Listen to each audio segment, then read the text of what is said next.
Rafa Nadal has retired today. Incredible career. I watched his closing ceremony 3 times and just teared up every single time. More and more, actually, as I noticed more things. When they had the tribute video and Roger Federer had mentioned that his favorite memory was when Nadal just pipped him in the 2008 Wimbledon final when they went 5 sets and it got dark. You could see that's when Rafa actually teared up the most and got really emotional. And Rafa, I mean, the stats are incredible. I'll just read some out for you. I got this from Tennis Channel's Insta page, but 92 career titles, 209 weeks at number one, 22 Grand Slam titles, second time all time in men's history, only to Djokovic.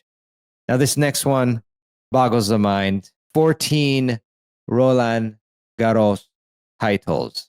Not sure if that accent was accurate there, but that's 14 French Open Grand Slam titles. That is unbelievable, unreal, unmatched, unparalleled, incredible. The only tennis player in the history to have won the same major more than 11 times, and Rafa did it 14 times. I honestly thought that the number, if you asked me, I would have said, oh, 9, 8 or 9. Yeah, incredible. 36 Masters 1000 titles, 2 Olympic gold medals. Rafa was the youngest of the big three to reach number one at 22 years old.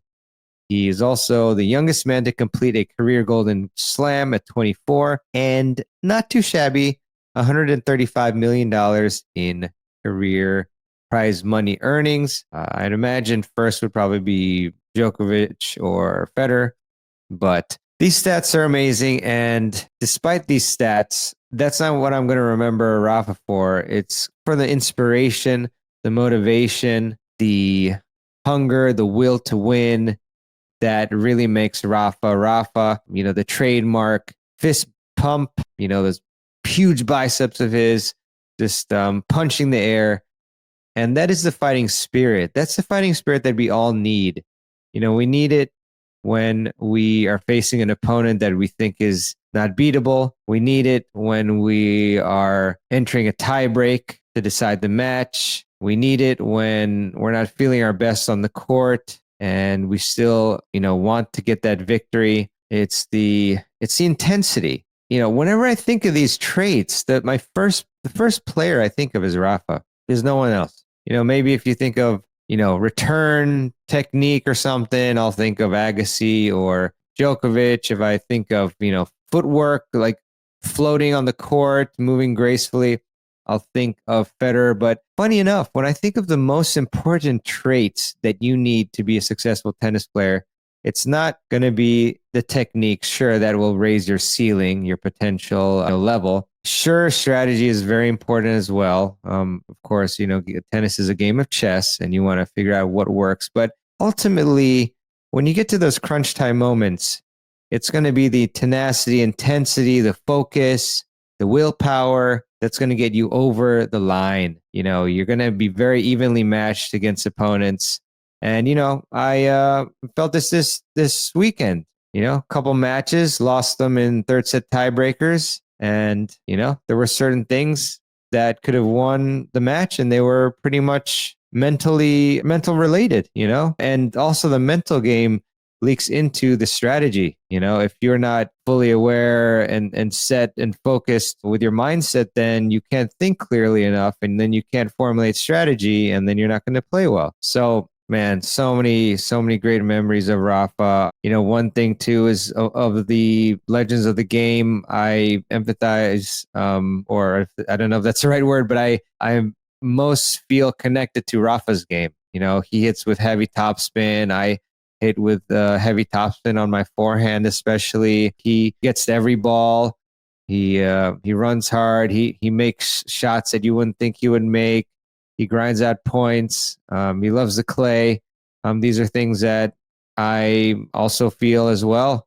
And so I just feel really, really connected to Rafa and to the great lessons that he's afforded all of us. And yeah, just watching the tribute video. Also, I just loved how he talked so much about his family. They were all tearing up, of course, and he he said that, he tried to keep his team as intact for as long as possible. You see a lot of other players, I don't want to name any of them, who are just switching coaches and coaching teams.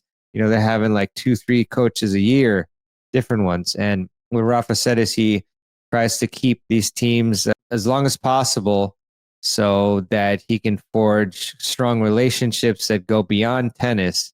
And, that comes back and gives you confidence and gives you, this like, love in your heart that you have the backing of your team, and they know you inside out, and that makes a big difference.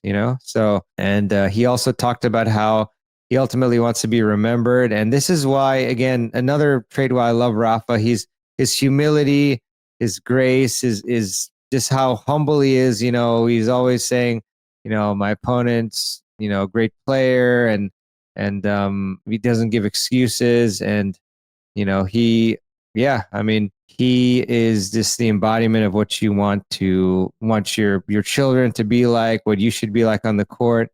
And yeah, I just honestly can't thank him enough for everything he's done to impact the sport.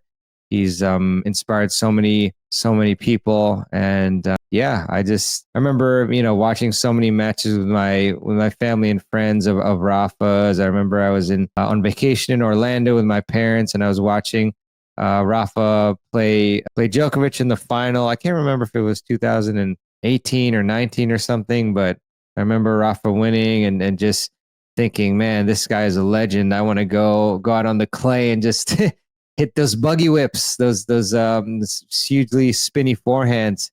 And yeah, I mean, Rafa's the greatest. Yeah, of course, you go with numbers, and then you can argue he's not. But in terms of the most important qualities, I think he's amazing.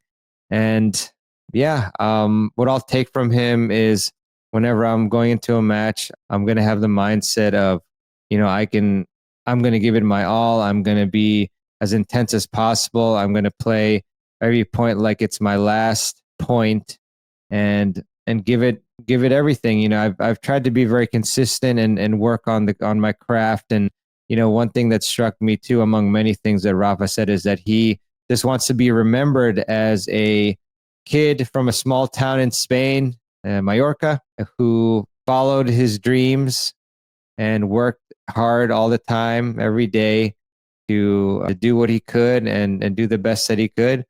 And that's how he wants to be remembered. And again, that just shows his humility. He's not saying, I want to be remembered as the greatest player ever, or anything like that. He just wants to show that, we simplify things down, and just say the most important core principles of what made him great. Comes from a small town. Oh, and another thing is how his humility. He says that, you know, he felt like he got very lucky, that he had a uncle for a tennis coach.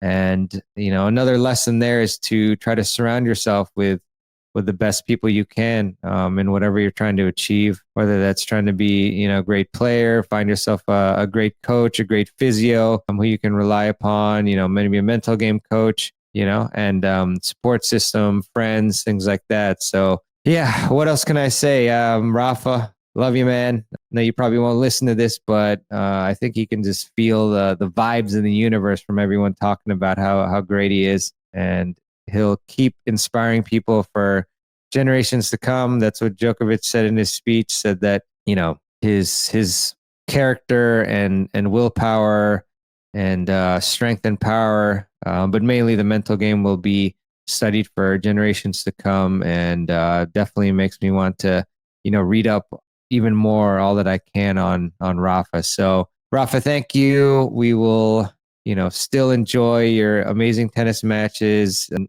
rewatch them, and wish you all the best in the future. And I hope to go to Mallorca someday to check out the academy, and hope that Rafa just stays in the sport for his entire life. And, maybe we can see some more fun Roger Federer, Rafa Nadal collabs, and then maybe when Grandpa Djokovic retires, and they can, all three of them can do some fun stuff. Maybe they'll have enough time to come on the podcast. Who knows? But yeah, that's about it. I just felt like was proper to put out something to honor Rafa as I could. and I really appreciate, all the great character traits. And I just want you all, next time you go on the court to just think about what would Rafa do? WWRD. Yes. And I think if you can answer those questions, you'll do great. So thank you, Rafa. If you like this video, please do me a favor and hit the like button and subscribe and leave a review if you'd like. And with that, thank you so much, Rafa. Thank you for listening as well. And keep improving your tennis game. Vamos, Rafa.